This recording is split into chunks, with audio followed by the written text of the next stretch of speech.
Good evening. On this day, 1188 of the Trump administration. That leaves exactly 196 days until our presidential election.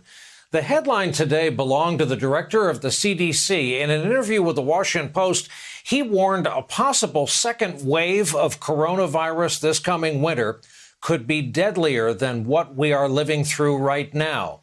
So with that in mind, the question came up at today's White House briefing. Should Georgia really be allowing hairstylists, tattoo artists, and massage therapists to go back to business, considering those three occupations, for starters, depend on close proximity, human-to-human contact? Dr. Birx, when asked about it, took a pass. She said she didn't want to prejudge. The president said he presumes customers will be tested on their way in. And of course, the truth is our nation has nothing close to that capacity. Dr. Birx said she doesn't know if a second wave could be deadlier than this because, quote, she thinks this has been pretty bad. For his part, our president said he sees, quote, a lot of light at the end of the tunnel, and it's getting brighter and brighter every day. He said again today, not everyone wants to do significant testing. He said in some cases it's not good. He said he really believes, quote, we'll be able to put out the fires if this disease pops up again, because he said we've gotten really good at this. Elsewhere during the briefing, he wished Kim Jong-un well, and as he does every day, he reminded us of the death toll projections had he chosen to do nothing. In the real world tonight, the United States death toll stands at over 44,000. With between 1% and 2% of our total population tested, we know at least of more than 803,000 confirmed cases in the U.S. Worldwide, the number of confirmed corona cases north of 2.5 million now. As we mentioned, the director of the CDC is warning this second wave of coronavirus this winter will likely be worse because, quote, we're going to have the flu epidemic and the coronavirus epidemic at the same time. This evening, President Trump and Task Force Coordinator Dr. Deborah Birx insisted the federal government will be well prepared should that happen. I believe that we'll have early warning signals, both from our surveillance. We're going to continue that surveillance from now all the way through the fall to be able to give us that early warning signal. If they do come back, and they could come back together with heavy on the flu and much lighter on, because I really believe we'll be able to put out the fires. You know, it's like fires. And we've learned a lot. You know, we've become very good at this. Dr. Redfield of the CDC, the man who issued the warning, notably not at today's briefing. That is the backdrop against which the president is publicly urging states to ease those stay-at-home restrictions. There are growing concerns. Some governors are moving much too rapidly. White House guidelines recommend states have more robust testing for COVID, plus tracing programs already in place before those restrictions are allowed to be eased.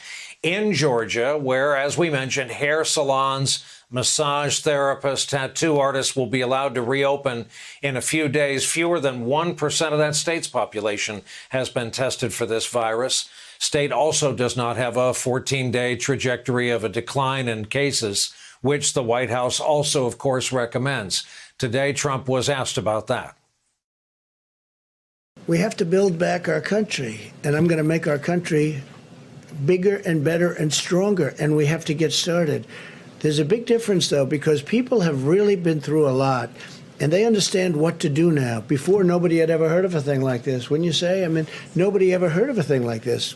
Distancing, social distancing, what does that mean? Washing your hands every 15 minutes, what does that mean? I mean, people had never seen or heard about anything like this. Now they really are. They've not only have they done it, but they've done a good job of it. But you have people, you can't break the country. At some point, you have to go back. New York Governor Andrew Cuomo has insisted his state needs more help from the federal government before it can even consider reopening. Today, the governor traveled to Washington to meet with the president.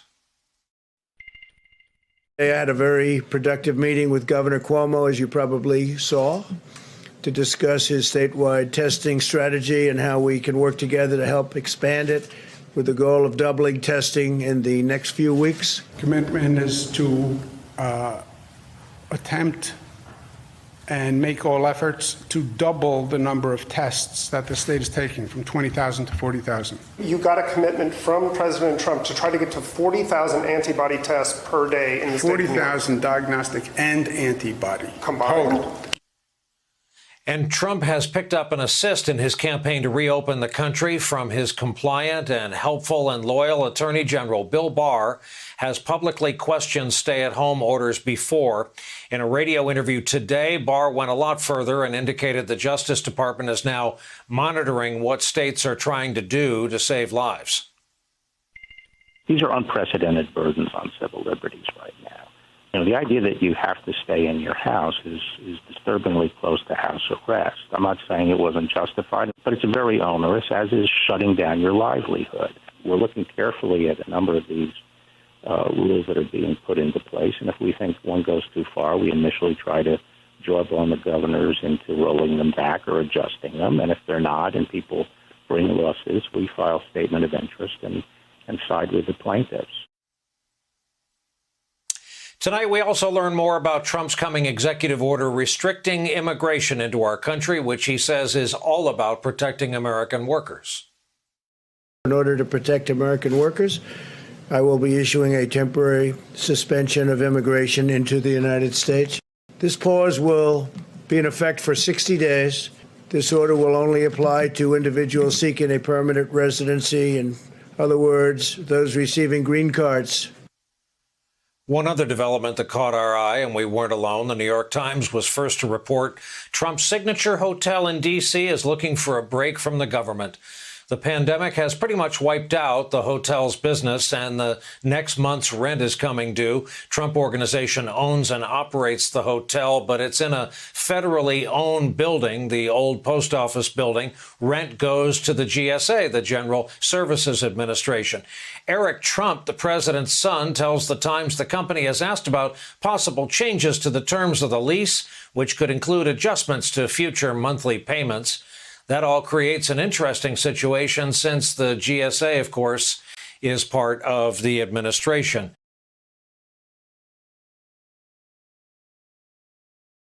Hey there, I'm Chris Hayes from MSNBC. Thanks for watching MSNBC on YouTube. If you want to keep up to date with the videos we're putting out, you can click subscribe just below me or click over on this list to see lots of other great videos.